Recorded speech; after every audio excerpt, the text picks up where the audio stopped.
هاي، ازيكم عاملين ايه؟ انا هدى بشارك معاكم وصفات معموله بحب في البيت علشان تشاركوها مع عيلتكم وصحابكم وكل الناس اللي انتوا بتحبوهم. هنعمل ان شاء الله النهارده مع بعض كوكيز ايطاليه. هي كوكيز صغنونه وكيوت قوي كده. لو عجبتكم الوصفه ما تنسوش تعملوا لايك وسبسكرايب. يلا نبدا على طول مع بعض. اول حاجه هنبدا بيها وهي المقادير.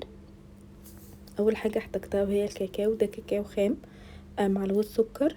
احتاجت منه 30 جرام اللي هو نص كوبايه معياريه، مش مليانه قوي مش مضغوطه يعني. واحتاجت كمان دقيق. هحتاج ميكس من الدقيق والنشا لان ده دقيق متعدد الاستخدامات، فعشان نعمل الدقيق الكيك بنحط نشا.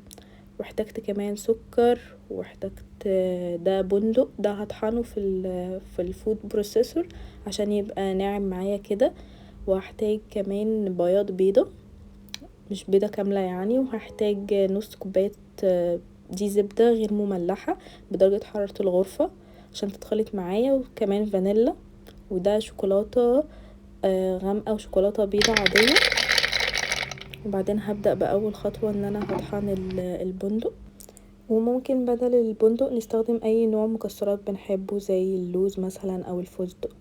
بعدين اول حاجة هبدأ اجمع المكونات كده. هبدأ بالزبدة والسكر.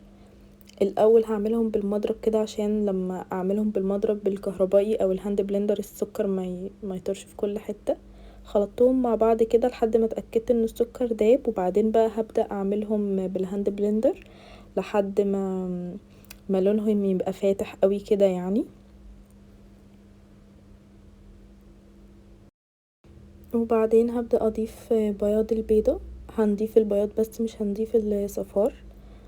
وهي في وصفات في كتب ايطالية برضو بتستغنى عن بياض البيض، بس انا بصراحة بحب استخدمه علشان هو بيعمل كمادة ربط كده بتربط العجينة كلها مع بعض. وبعدين حطيت فانيلا طبعا طالما استخدمنا بيض.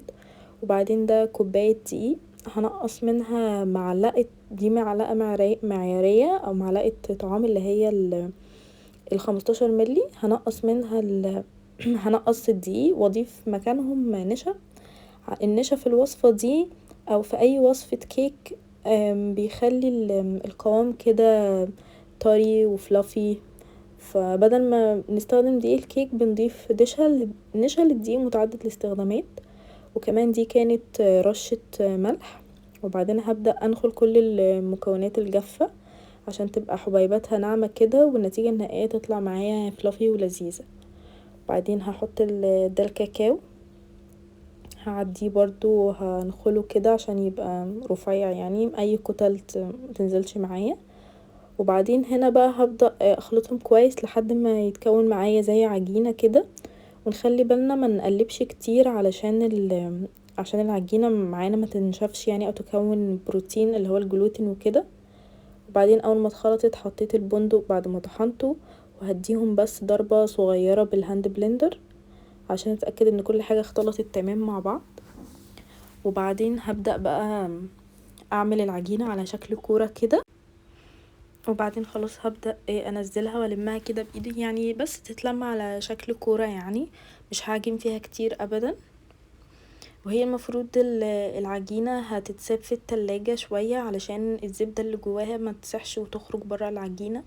يعني هنسيبها مثلا من 30 دقيقة لساعة على حسب الوقت اللي عندنا. بس كل ما نسيبها اكتر كل ما نضمن ان الزبدة مسكت اكتر ومش هتسيح معانا.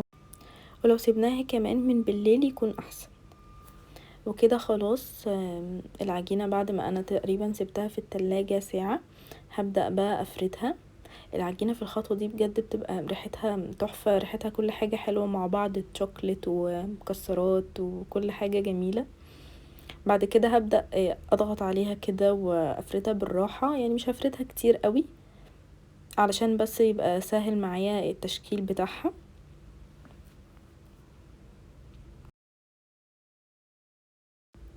نيجي بقى لخطوة تشكيل العجينة. انا حبيت اعملها بالشكل الكلاسيكي التقليدي اللي هو بيبقى على شكل كورة كده حجمها تقريبا من 6 ل10 جرام. بس انتوا ممكن مثلا لما العجينة مفرودة كده تقطعوها مثلا على شكل دواير او تضغطوا عليها بايديكوا شوية بحيث انها تكون مدورة اكتر من كده. او ممكن تقطعها مثلا بظهر كوباية يعني بكوباية او اي قطاعة عندكم، بس هو انا فضلت ان انا اعملها بالشكل الايطالي العادي اللي هي كورة صغنونة كده، وفي الفرن تكبر شوية صغيرين لانها تبقى طبقتين وبينهم الشوكليت. وناخد بالنا لو عملناهم اشكال نعملهم اشكال صغنونة خالص لانهم بيبقوا طبقتين فوق بعض وبينهم الشوكليت، فعايزين يبقوا منطقيين كده في الاكل. وبعدين هدخل الكوكيز بتاعتي فرن متسخن على درجة حرارة من 160 ل180 مئوية، هتاخد من 12 ل 15 دقيقة. ده كان خلاص شكلها بعد الخبز. وبعدين سيحت الشوكليت في الميكروويف تقريبا 30 ثانية، او ممكن نسيحها تحت حمام مائي مية سخنة كده ونسيحهم عليها.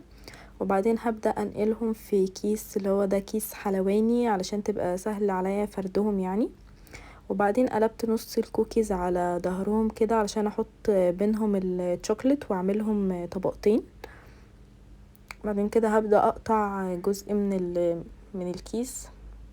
وانا مسكت اول كوكيز حطيت دي جواها الشوكولاتة البيضة، واحدة على ظهرها كده، واخد منها واحدة اقفل بيها، بيبقى ده شكلها النهائي يعني.